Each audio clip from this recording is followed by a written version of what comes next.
Up from Slavery, the autobiography of Booker T. Washington, Chapter 16, Europe. In 1893, I was married to Miss Margaret James Murray, a native of Mississippi and a graduate of Fisk University in Nashville, Tennessee, who had come to Tuskegee as a teacher several years before and at the time we were married was filling up the position of lady principal.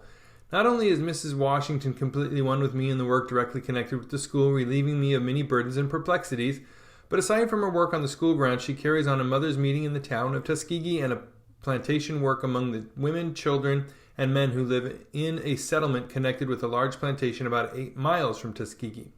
Both the mothers' meetings and the plantation work are carried on not only with a view to helping those who are directly reached, but also for the purpose of furnishing object lessons in these two kinds of work that may be followed by our students when they go out into the world for their own life work.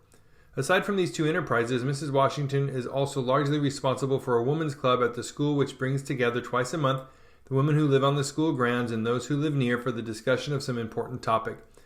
She is also the president of what is known as the Federation of Southern Colored Women's Clubs and is chairman of the executive committee of the National Federation of Colored Women's Clubs. Portia, the oldest of my 3 children, has learned dressmaking. She has an unusual ability in instrumental music. Aside from her studies at Tuskegee, she's already begun to teach there.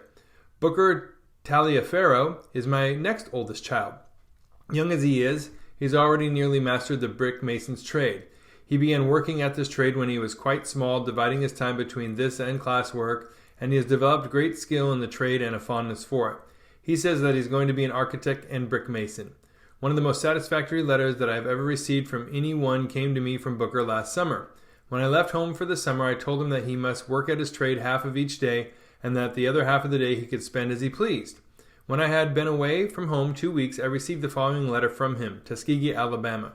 My dear Papa, before you left home, you told me to work at my trade half of each day. I like my work so much that I want to work at my trade all day.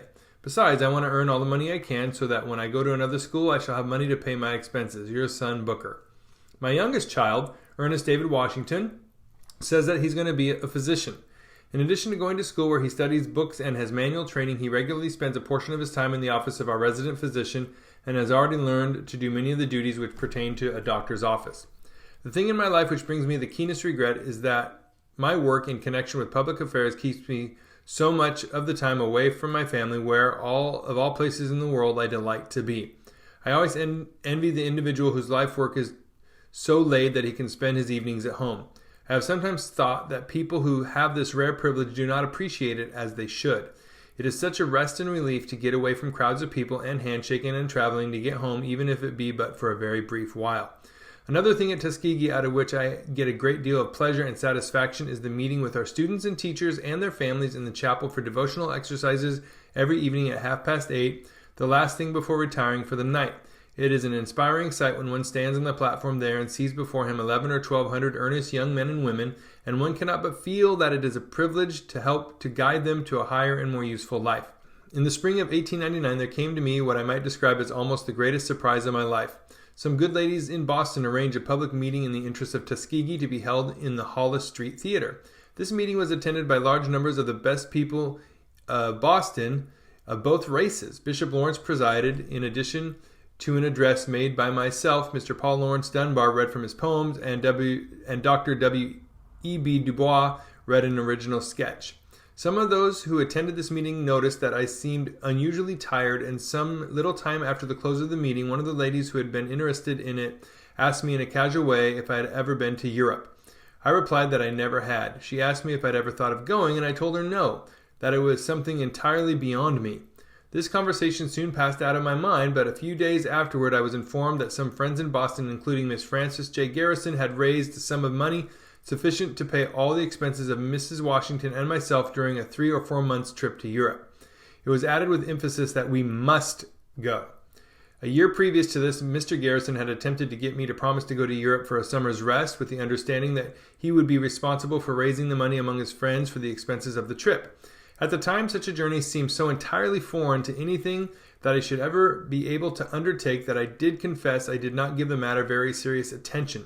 But later Mr. Garrison joined his efforts to those of the ladies whom I have mentioned, and when their plans were made known to me, Mr. Garrison not only had the route mapped out, but had, I believe, selected the steamer upon which we were to sail.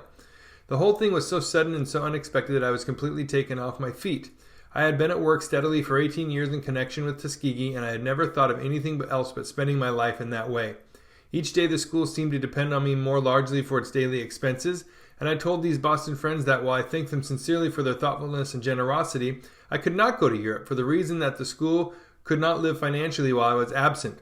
They then informed me that Mr. Henry L. Higginson and some other good friends, who I do not want their names made public, were then raising a sum of money which would be sufficient to keep the school in operation while I was away. At this point I was compelled to surrender. Every avenue of escape had been closed. Deep down in my heart, the whole thing seemed more like a dream than a reality, and for a long time it was difficult for me to make myself believe that I was actually going to Europe. I had been born and largely reared in the lowest depths of slavery, ignorance, and poverty. In my childhood I had suffered for want of a place to sleep, for lack of food, clothing, and shelter. I had not had the privilege of sitting down to a dining table until I was quite well grown. Luxuries had always seemed to me to be something meant for white people, not for my race.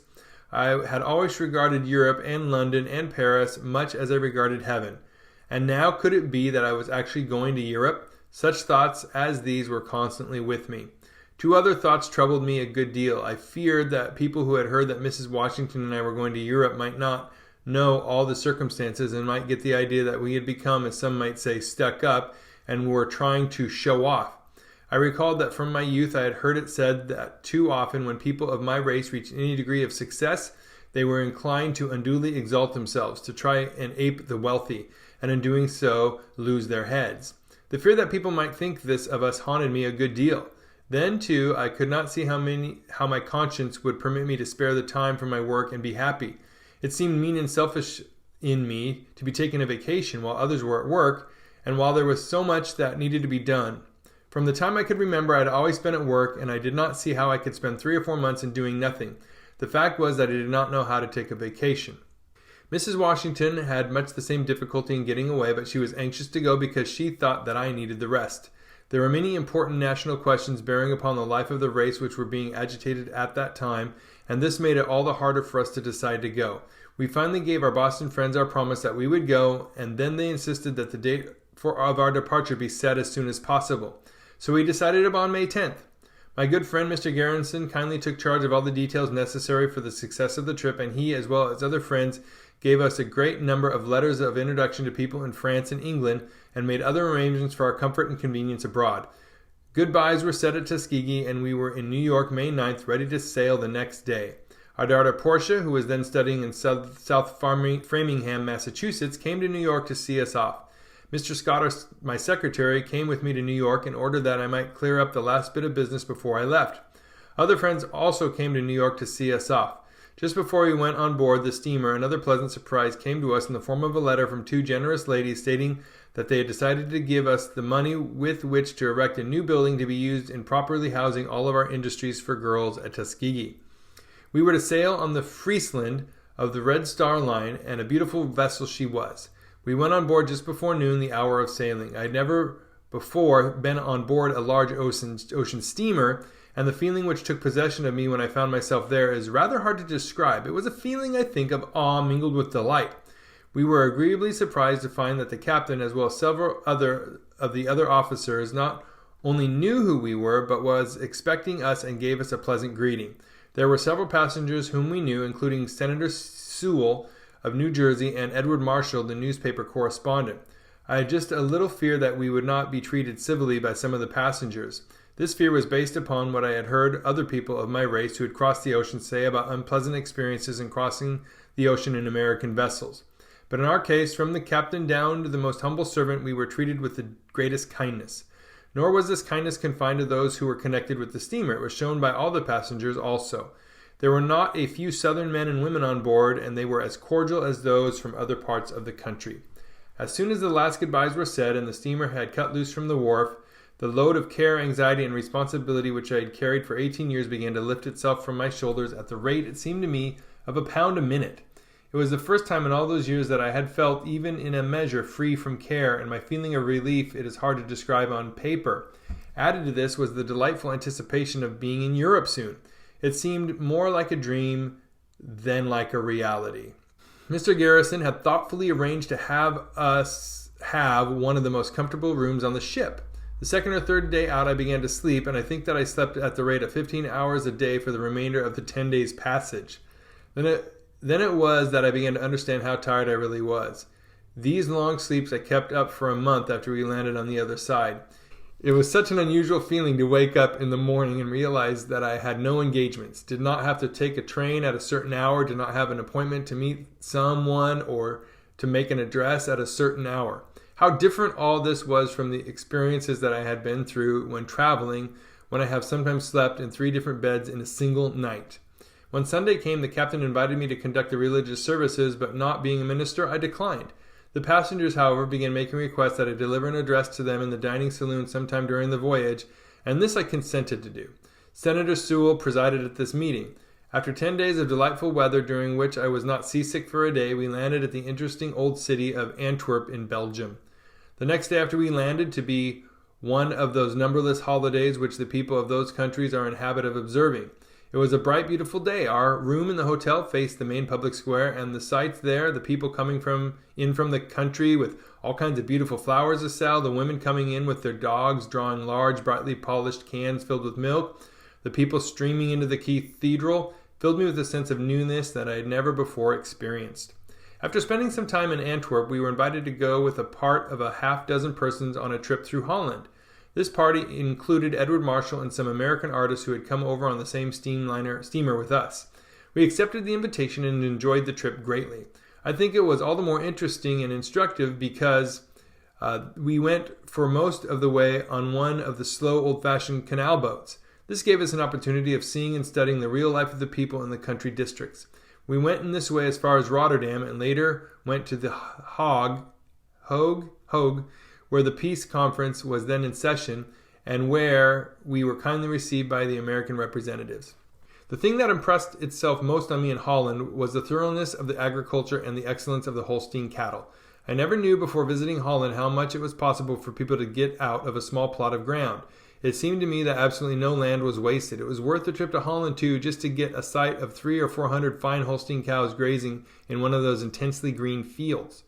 From Holland, we went to Belgium and made a hasty trip through that country, stopping at Brussels, where we visited the battlefield of Waterloo. From Belgium, we went directly to Paris, where we found that Mr. Theodore Stanton, the son of Mrs. Elizabeth Cady Stanton, had kindly provided accommodations for us. We had barely got settled in Paris before an invitation came to me from the University Club of Paris to be its guest at a banquet which was soon to be given.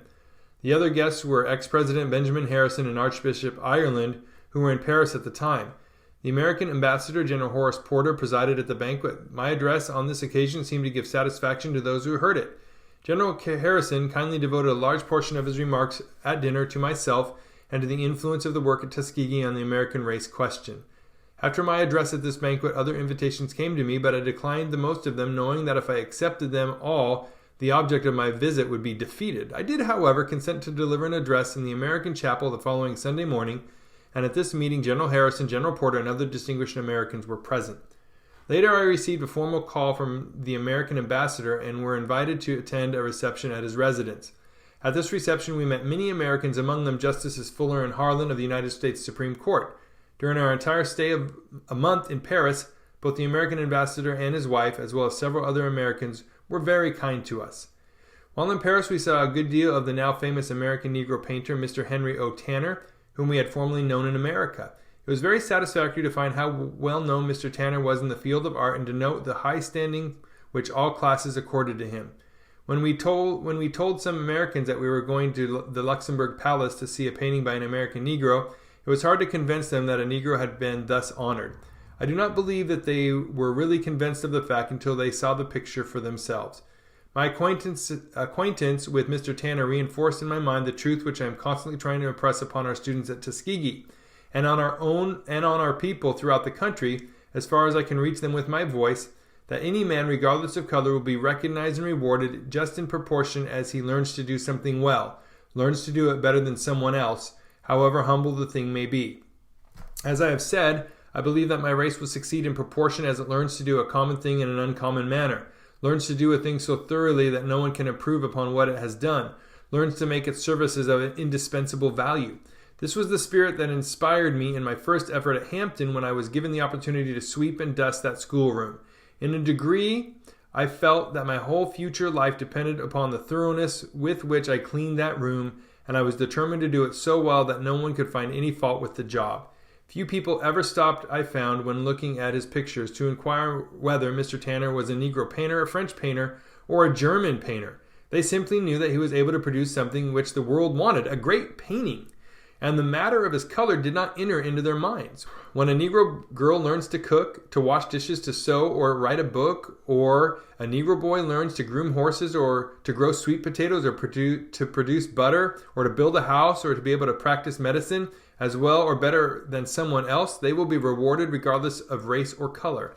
In the long run, the world is going to have the best, and any difference in race, religion, or previous history will not long keep the world from what it wants. I think that the whole future of my race hinges on the question as to whether or not it can make itself of such indispensable value that the people in the town and the state where we reside will feel that our presence is necessary to the happiness and well-being of the community. No man who continues to add something to the material, intellectual, and moral well-being of the place in which he lives is long left without proper reward. This is a great human law which cannot be permanently nullified. Hey, it's a privilege to read Up From Slavery, an autobiography of Booker T. Washington with you. Would love it if you could subscribe to the channel, and here are other videos in this playlist for the rest of the autobiography. It would be awesome if you could check out these playlists as well. They might be interesting or funny or something, at least amuse you for a little bit. Thanks for watching. Until next time.